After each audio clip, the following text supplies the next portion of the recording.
I was thinking a lot about where we are in October, which is close to November. And I was thinking that in New Thought, we say often that healing is the revealing of truth.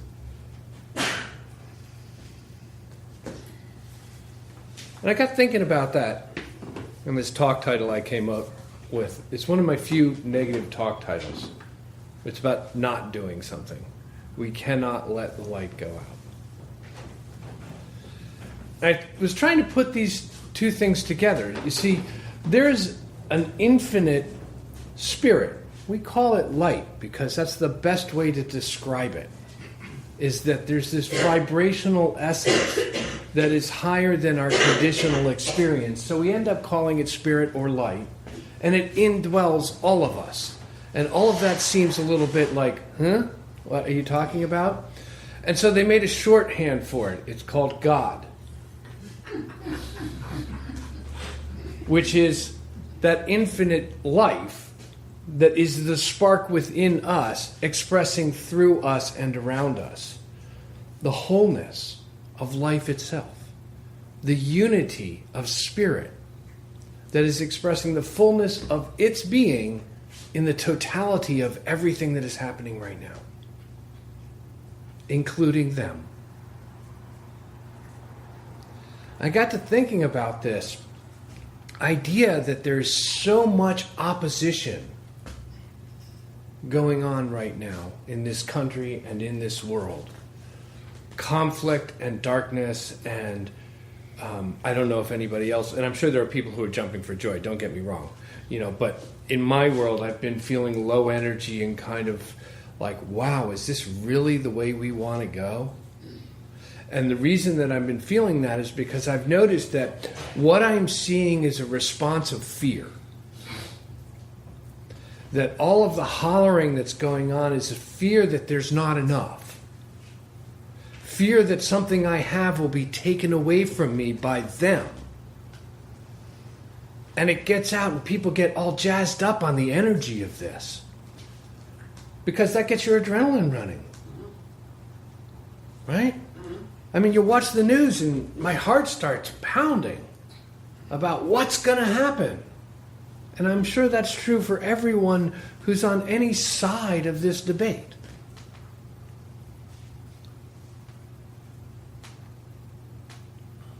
Holmes said, give me 1,000 men, I say people, give me 1,000 people who stand for something and against nothing.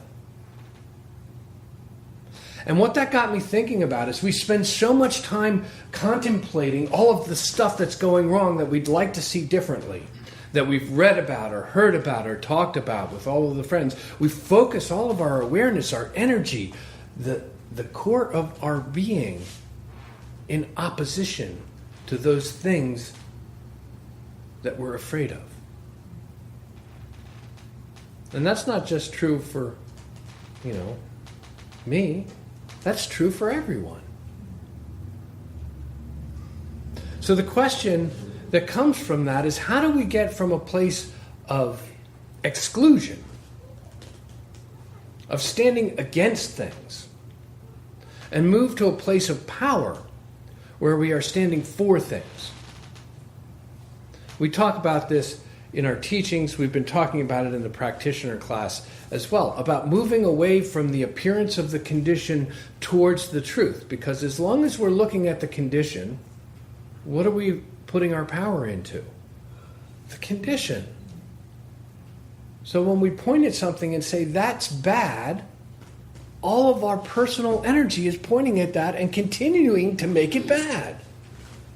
Continuing to feed energy into it, continuing to feed consciousness into this idea of something we don't want.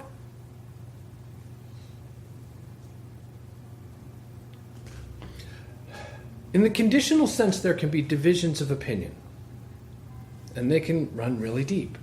Some of them are religious divisions, some of them are racial divisions, some of them are economic divisions. Some of them are just, I don't like you divisions. But in any case where we have a division, where we've set up something where there is an opposition, we have duality, right? Because you can't have a fight unless there's two people fighting.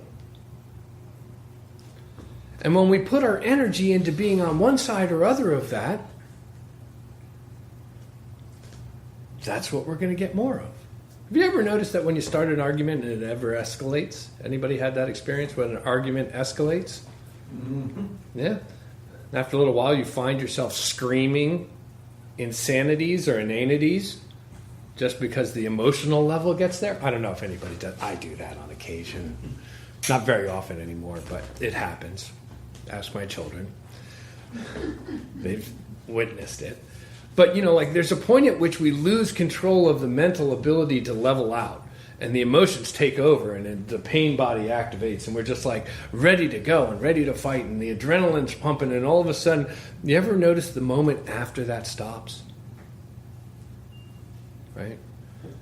There's this emotional with, just draining of all that energy that got you all hyped up, that you were yelling and screaming about, or standing in your truth about, or saying silly things about, because usually I end up with silly things when I get to that level. It's just ugh. But when it's over, there's this moment where my experience has been, who was that? And there's an emotional drain after we've released all that energy. And then there's one of two possible things that happen. We can further the darkness in our own soul, if you will, and go into guilt, shame, and remorse. When we go into guilt, shame, and remorse, all of a sudden our energy just completely implodes on itself, and our experience takes a long time to rebuild to happiness, because it could be hours, it could be years about something that happens like this, to rebuild ourselves to an awareness of the inner balance and the harmony of life. Or there's a moment in which there's a peace that descends upon us that allows us to step back from whatever got us so agitated, and allows us to see things in a larger light, in a more loving manner. We call that grace. That moment where the peace of spirit descends on us and says, I don't want to be in this discord anymore. So one thing that I've always thought is that any philosophy of spirit, call it religion or what you will, that does not encompass the entire human experience is a fraud. Straight up.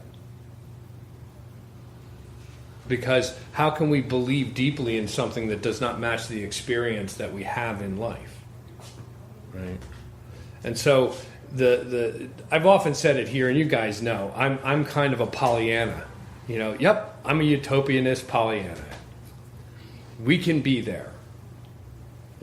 This is all love and it is all good. And the only reason I can say that is because I spent an awful lot of time training my consciousness to say that this is love, look behind the condition. Find what the connection is. Find where the compassion and the love is that I know resides within me, and then let me act on that. So this is how we stand for something and against nothing. How we open ourselves to a higher idea, that vibration of light itself, the higher vibration of love and spirit, to be in condition and to respond differently. The human condition is that we don't always do that. But on tendency, we can move more towards being of higher consciousness on a daily basis in all of the things that we encounter. And I'm not saying that's easy, but it's better. This is a little bit of a position. It makes us happier, wholer, more aware of the wholeness around us. As we look out on this vista of life, which has all that there is to encompass, there has been nothing that has been done that we aren't all capable of doing. I was pondering that this morning. There's been nothing that's been done that we aren't all capable of doing. And that can go both ways. We are all capable of being and expressing the world as Gandhi was and expressed the world. We are all capable of being and expressing the world as Hitler expressed the world. We are all capable of the full range of human endeavor in this thing that we call life, and we get to choose how we're going to express that in the world. See, there are spiritual principles that we live by in New Thought. That the world is reflecting what we put into it. That there is a cause that is invisible, that is our thinking, and there is a condition, which is the result of that cause and that thinking. And that there is a larger intelligence, a universal intelligence, that is thinking into itself and causing all of this. And that we're tapping that same power and presence to work with this condition that we have.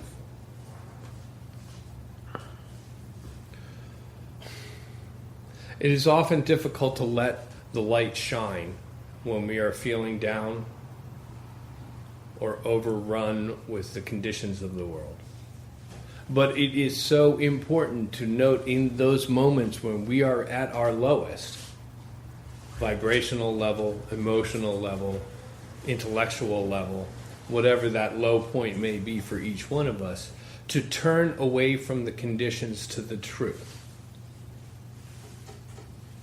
I know what I believe to be true. And each one of us is on a journey to discover what they believe to be true in their life. It has to correspond with what I experience in life. It has, for me. I say this for me because you guys might approach it differently, but I believe that there are a lot of similarities. It has to be true to what I've experienced in life. It has to be something that I can actually understand. For me. If I don't understand it, then it's not part of my experience. Right? And it has to be, for me, some expression of love, however that may look.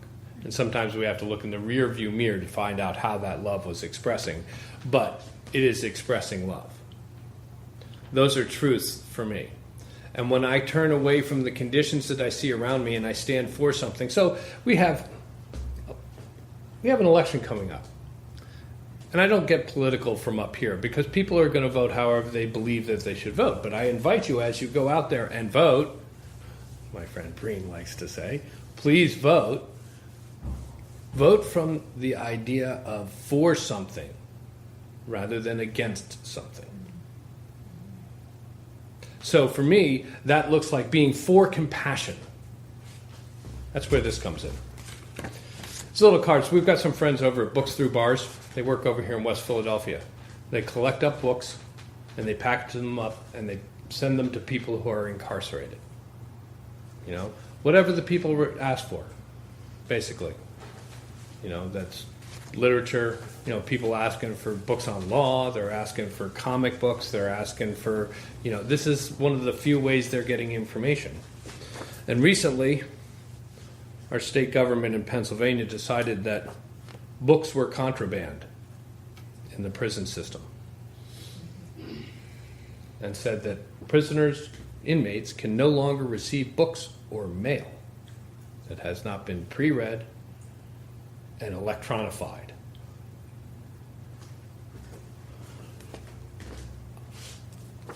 This is fear.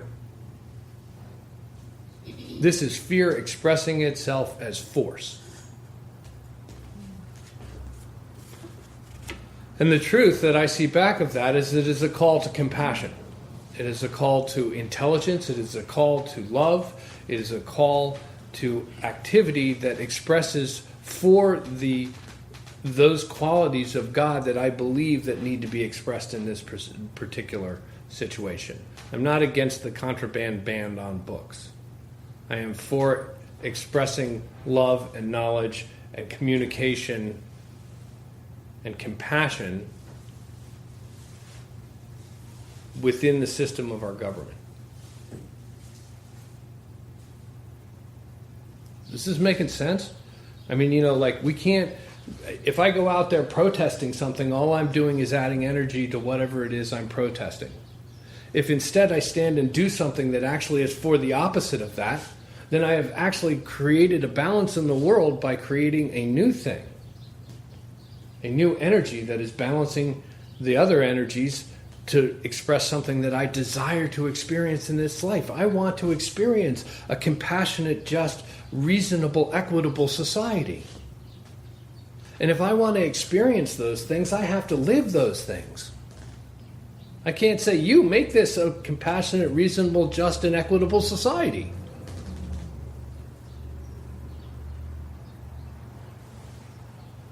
I'm the only person that I can work with. These are the only hands that I have. This is true of all of us. Spirit is living in me and living in each one of us, drawing us out to a greater expression of life in each moment, to an evolution of consciousness that is bringing us back to the recognition that we are all one. That there isn't a separation within the wholeness of spirit. That's the healing that takes place. Is when we look beyond the condition to the wholeness and let the wholeness be the cause of what we would like to experience in the world and let that unfold. So if we want a just and compassionate government, then we need to be just and compassionate. If we want a just and compassionate community, then we need to be just and compassionate. If we want the light to be the beacon of this is how we think we should be living, then we need to be living that way. And that's a tall order. It really is. It requires that we look at our own activity and say, do I match up with this high ideal of what I express? And I'll be the first one to admit, not often. I got really high ideals. I try my best to live up to them, but I fall down all the time. That doesn't mean that the ideals are wrong. It means there needs to be some adjustment in how I'm expressing them in the world. I have to go back to the truth. There is one power in presence. That presence is love. That presence is good, always. And that presence is right here, right now. And when I can tap into that and turn away from the conditions of fear, lack, and limitation, I move into a place of joy. And isn't that what we're all looking for? A little bit of joy and happiness? A little bit of prosperity? A little bit of fun in life? A little bit of meaning in life? And so for each of us, we each determine what the level of our experience is that constitutes those things. When we allow ourselves to look deeply within to the spirit that is drawing us forward to a greater expression of life, it becomes clearer for each one of us how we want to express that in the world. And there's just one last thing I want to say. We cannot let the light go out because you cannot extinguish spirit. You can hide it, to paraphrase Emerson, but you cannot extinguish it.